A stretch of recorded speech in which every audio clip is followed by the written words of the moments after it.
just move that over and, okay, in case I have to plug in, might as well, rather than stop in the middle, right, and lose my notes. Okay, well, welcome, everyone. I question, really, do I have knowledge to share? I think I do, because actually, last fall, I started teaching in did three courses on campus. And kind of as I was approaching it, I was like, whoa, what did I agree to here? So definitely we called ourselves pioneers, and it lived out to be that way. So I think in terms of the modules, I'd just really like to give Don Pardee and Laura Bennett, our instructional designers at the College of Nursing, full credit for really being thoughtful about how we designed all of our Canvas courses. And I think what their goal was, being instructional designers, is to think from the end user's perspective. What's going to make sense to them? Being in the College of Nursing and having most of their courses there, I think the main theme was, let's make it accessible, organized, and consistent for people in terms of using modules. So I'll have a few key messages, and then I'm going to just show you the different courses that I'm teaching in. They happen to be the same ones as last semester, so that's really good. Basically, let's start by getting into, I teach at different levels. I teach two different courses. Let's see, do I have to, not good with your computer here. There we are. Just a little slow today, like everybody else. Okay, good. And then scrolling wise, let's see here. 2 fingers. Yeah, okay, awesome. Basically, this is an undergrad course, sophomores, lifespan growth and development. It's a required course for pre-nursing. And so we have 160 students that we're trying to move through the courses each semester. And with this course, again, just really orienting them to the site. Most of the I found the younger students were good. I think the grad students struggle a little bit. I had a few even this semester early on say, I'm new to Canvas, I don't even know where to begin. So of course, pushing them to the nice resources that are available on site are really important. So basically on this homepage, pretty much everything's driven from that homepage. And I think that was one of the big messages that you guys shared with us, just in terms of orienting people, that you really, can kind of get to everything from this homepage, and that's how you want to design it. And so basically, in terms of modules, I'll focus on those first. What we did in the College of Nursing is we used headers to orient, and for example, here we are, a little something new for me. There we go. What we did is basically in our course, we know that we're getting students up on Turning Technology, which is a polling software. We use it in this course so that we can go through a lot of questions with students and help them kind of work with content. This course is a hybrid course, so they do a lot of prep online before the course, and then we do active learning for 2 hours a week in an active learning classroom. So getting students up to date, and pretty soon I'm going to move this module, but Turning Technologies right from the bat is a real bug for students to get it online, get them everything set up, get it working. We also finally figured out, yes? About how many students are in your class? 160. Okay.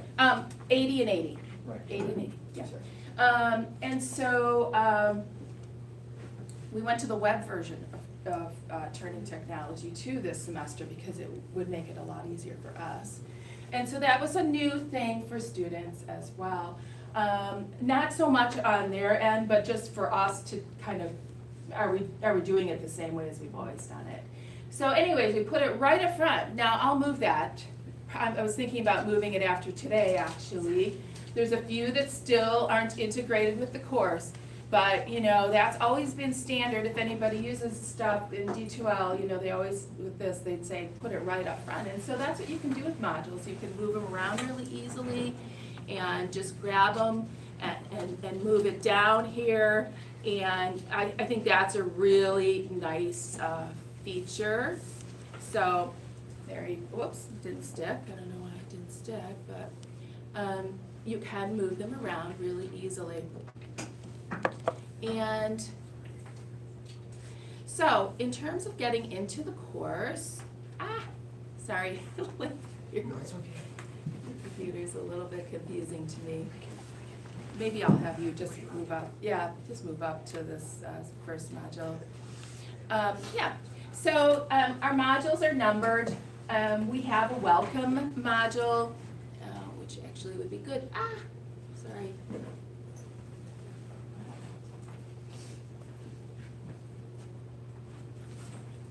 Slow. It's okay. All right, just go to the welcome. Yeah, thank you. Just touchy for me. All right, so welcome, and what we decided in the College of Nursing, we have a welcome section. We have all of our course information there in that top module. We have our syllabus. I do a quiz. In this, we do quizzes every week in this course. We have tickets to class every week. So there's a lot of stuff to organize for students. So they have to really understand what's the order, what should I expect in these modules, and so consistency makes a huge difference. Some people are not into doing dates here. I've just found that for my students and for me, it helps me visually orient to like what are we on here. But it does make a difference when you, semester to semester, you're gonna have to change your dates, right? So, but we're used to that. And it's okay for me, I'm good with that. But some people, the one thing about Canvas I will say is it's very click happy. Everything you do in Canvas is click, click, click.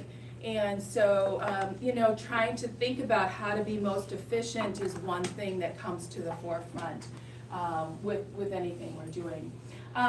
And so then you can see here in these modules, like if you don't want something to show for the students or be published, then you can easily unpublish it by just literally clicking it. And it's this course information bar is going to unpublish or publish. There you go, it's unpublished now, and I'm going to publish it again just by clicking. And interesting, never had that happen. Is that something with your computer? Oh, it's something totally different. There we go. Okay, yeah, thanks. So I basically have the same kind of organization. One of the things that we have in a regular reflection papers, that's a module that's separate, and I'll talk a little bit about why that's there and what we did with specific assignments. Because basically one of the things I was taught with Canvas is you really want to compress all of your materials and everything sort of in this weekly module so students kind of really know what's coming up and they can see this timeline of assignments. In another screen, which I won't really talk about today, but one of the things that happens is that assignments that students need to start working on ahead of time can get buried into modules and they don't have the resources. This happens in particular if you are locking them down with dates. So that's a consideration that I didn't, have so much in D2L. It seemed to work better. But we also, the way that I did it, I always had my assignments in a different place. So I had to really think through that. And when I was learning to design these courses, we didn't think through it in the beginning. And so all of a sudden the students were saying, well, where's the stuff to do the paper? And so, of course, had to move it out and create its own little module. So I think that's a consideration as well. But looking at just designing the course so that students are kind of walking through your course week by week, headers are really, really a key way to organize and sort of chunk information, and I think that's helpful for end users. So again, we have the module name, And then there's different ways that you can go ahead and make different indents, which, again, right here, you can increase your indent, or you can decrease your indent, so visually it's kind of how you like it. And again, you can put little messages in there, but headers, we pretty much organized everything in terms of the module name, and then we had content for lectures because we do voiceover PowerPoints for them to review before class. And so those are all those different presentations. We have readings. Now, I didn't go and put every reading for a textbook in here. I could have, but it was just not something that I wanted to do. But if I have a grad level course, which I'll show you quickly at the end, my grad level, we have a lot of PDFs, obviously. We actually, Don and Laura were wonderful about saying, let's have a naming convention of how we're going to name these. Let's put the author's name, AL, and the date, so that, maybe a little bit of what it's about. So we're not having these huge, just, sort of diverse naming conventions within it. So that was really helpful for them to give us that. And so then, readings, links, assignments. And again, assignments is pretty much anything they've got to do that week. And so we have all of our quizzes, we have our tickets to class, everything looks and feels the same. And then we have an in-class worksheet or, different things that we're doing in the active learning classroom. This is something they do have to submit. And so again, we have that so that you can publish it right at the class time, and then it becomes available for the students, and then they have a submission box as well here. And then at the bottom, we just have these module resources, which I kind of put some things for me that I hide. We have a TA in the course, so I post the grading rubric there. We post some other materials, this group work theory support. It's a PowerPoint with some different charts in it that would be helpful when they're doing that. I posted their example sheet for this. It could be anything. Sometimes people really struggle with what do I put there. If you don't want to use it, we in the College of Nursing we're told, don't get rid of it, because people are always taking over courses, right? It's nice to have the structure, but you can just unpublish it easily. So that's kind of walking through the course, and I think what is nice about it is that students do recognize there's order, and it really cuts down on some of your emails about where's this, where's that, and just to get in the rhythm. I feel like now approaching the third week we're in a rhythm already, which is nice. It's kind of unusual. I don't know really why. Maybe it's going to all blow up this week or something. But I'm kind of surprised at the lack of emails. Maybe people just didn't get started like with last week or something, or they're still frozen. I don't know. But it is amazing. But everything pretty much for the course can be accessed from this home page through these nice modules. I think in terms of considerations when building them is to, again, let's go back to this assignment group here. And give me a cue when you want me to stop talking. I can definitely do that. So in this small course, we have 2 reflection papers.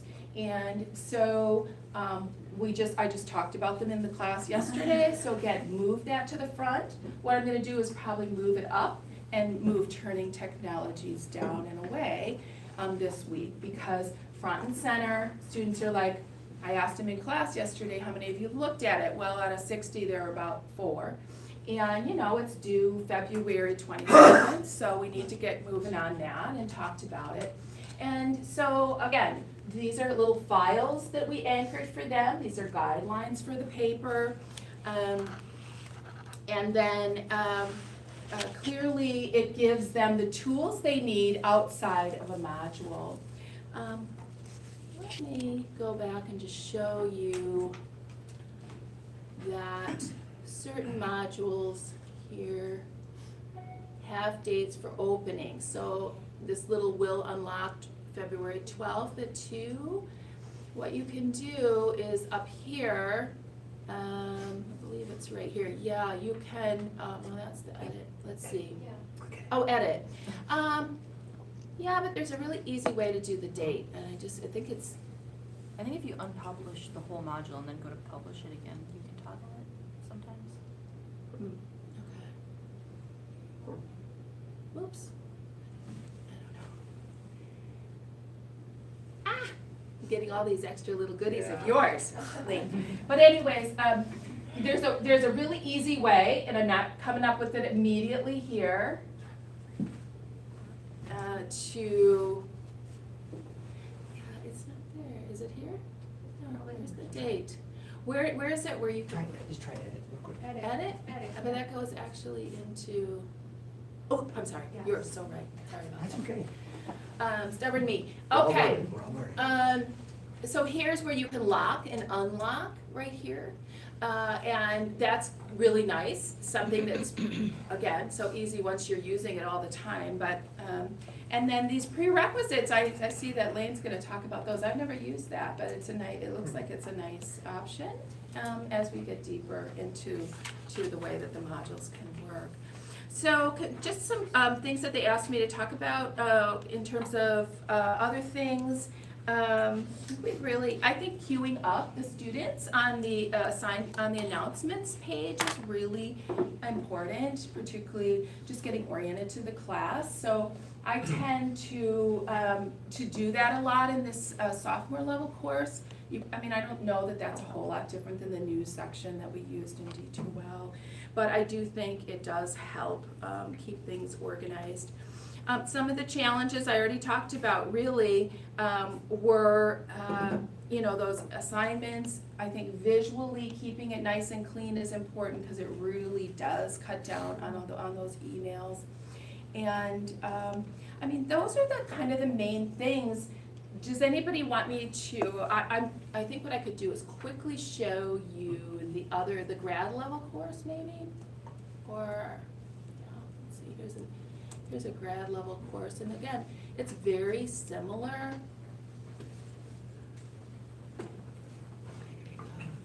Yeah, same setup. You can see it's very similar in terms of the modules. Hello.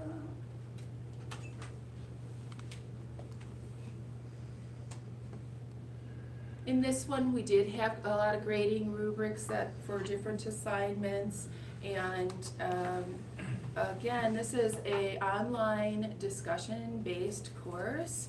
This is where I said this is a much more robust all these different assignment resources for this particular course.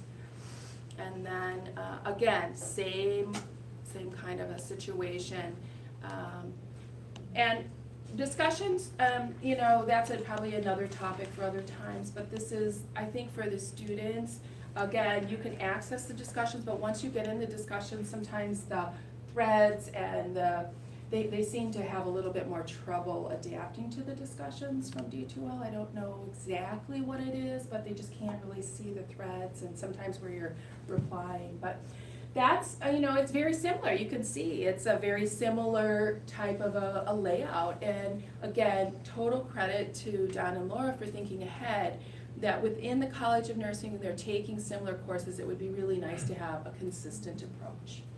So. Thank you so much, appreciate it. Yeah. Is there any questions that we have? Yes. Yeah, what was that, what did the College of Nursing decide as the major headings? I see, it's links, assignments, Sure. model resources. Yeah, and I do have one little pager that maybe they'll post. I don't know, Sure, you probably have the ability to absolutely. post it. Module name, Yeah. and then we just have the, let's see, dates are with that, and then, let's see here.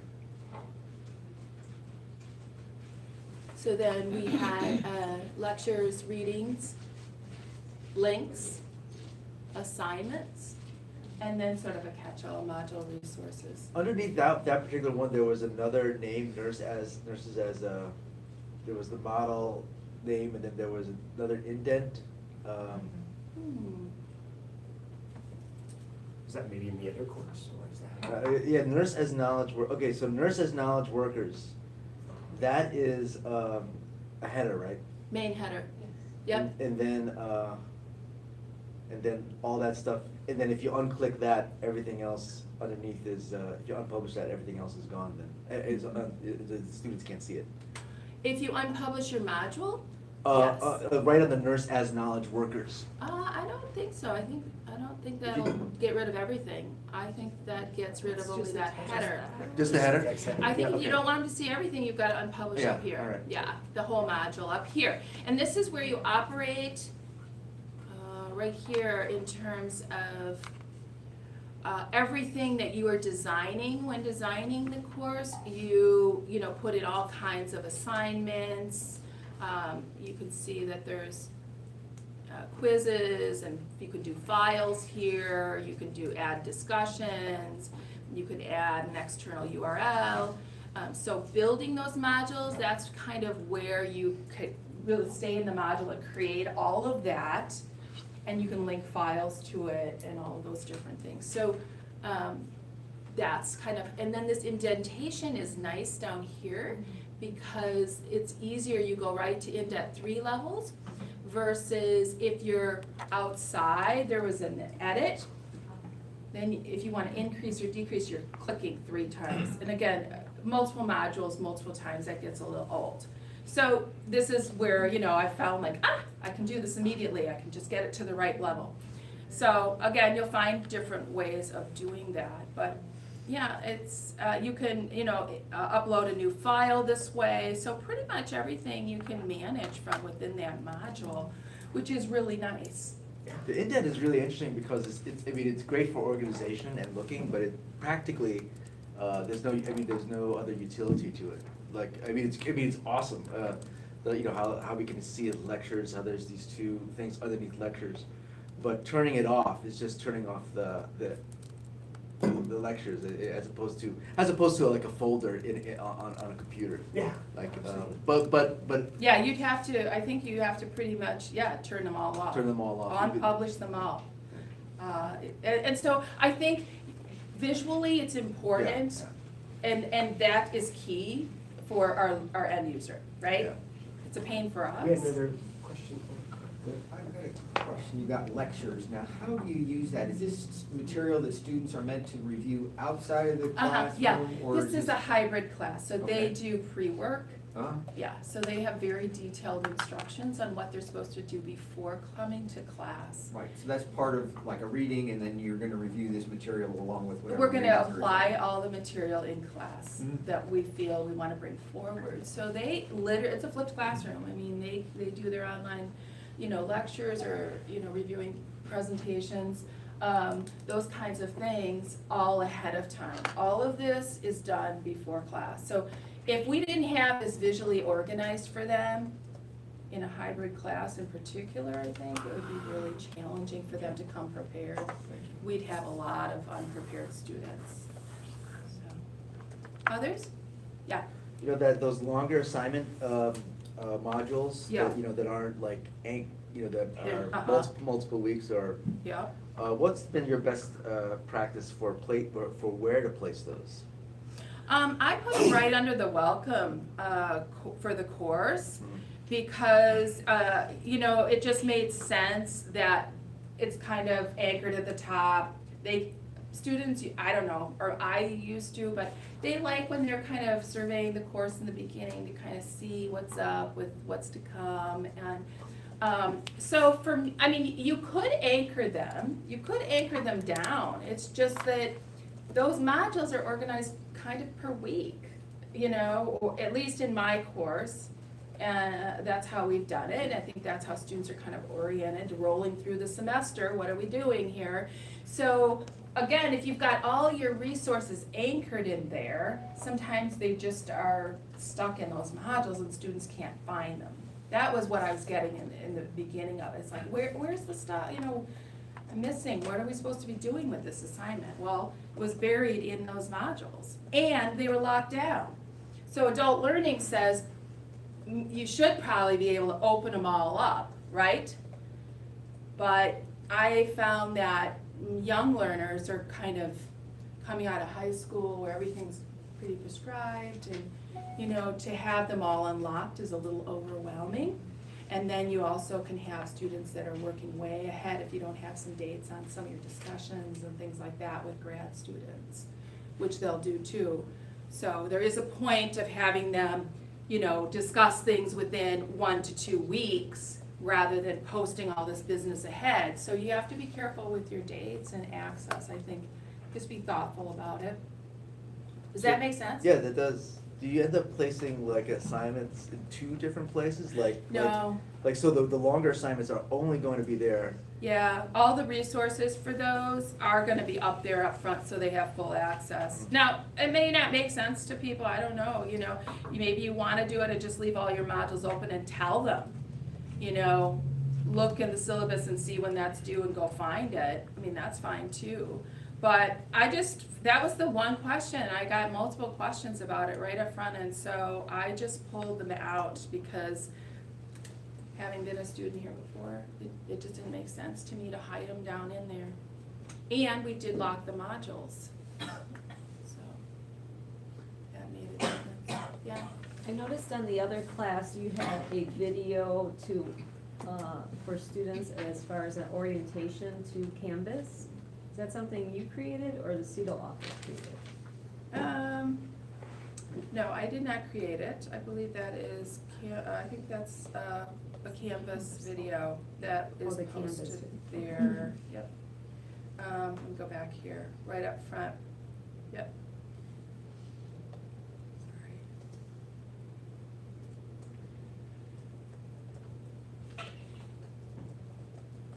I don't know what my problem is with this, but it's not. Oh, no. Sorry. Of course. Crazy. The lifespan, I think, is what she was asking about, yeah. Let's see, right up here, under course information, I think you've got, yeah, Canvas video, that's totally UWM. Yeah. I don't know where that comes from, actually, probably it's on your homepage, and we just linked to it, most likely, it's, yeah. So it's a Canvas, and I think it's right off of that homepage. Again, that was sort of Don and Laura bringing lots of resources to bear to the process, which was really awesome. Other questions? I know you want to get to new content. Oh, discussion, if you have any questions.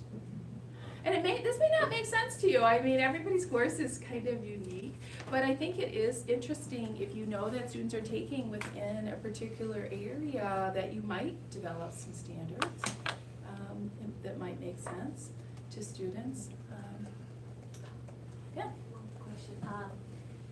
You might have, I was late a little bit, so maybe Yeah. you have mentioned it before, but do you have anything, we do give like a paper pencil type of exam test. Mhm. Do you include that in the module too, or? Yeah, we actually have in this course, we actually have a section where we have test preparation, and we have it anchored as an assignment so that it comes into the grade book. Right, Yes, yeah, yes, okay. exactly. So you have to have it Mhm. as an assignment? Yes, to you do, create it? pretty much, and that's a whole nother kind of focus. You probably have somebody talking about assignments, but keep going down if you want to see, it's kind of mid-course. Mid-course. Test preparation, yeah, so again, here's our midterm exam right here. And that's where we anchor, you know, what it's worth, and that goes to the grade book, so that we add our grades in there. Yeah, your assignments really pretty much, if you go to assignments over in the side here, they all line up and then they add up. And that's the nice thing too, is it doesn't allow you to make mistakes there. And whereas D2L, I think you could always get that extra kind of, you've got 110% or whatever. I don't think this even allows you to do that. But you can see here, each assignment, here's the bucket of online assignments, here's the bucket of tickets to class, that are due every week. And again, you can apply different rules and stuff to that too, which is nice, because we drop the lowest quiz, we drop the lowest ticket to class, and things like that. But this assignment page is nice for the instructor to go to, because you can really see all of your assignments organized, rather than all interspersed in those modules. But that's a whole nother deal, right? That is, and we'll be talking about that later this semester. So, please feel free to take a schedule and check that out. Yeah, well, you get to your content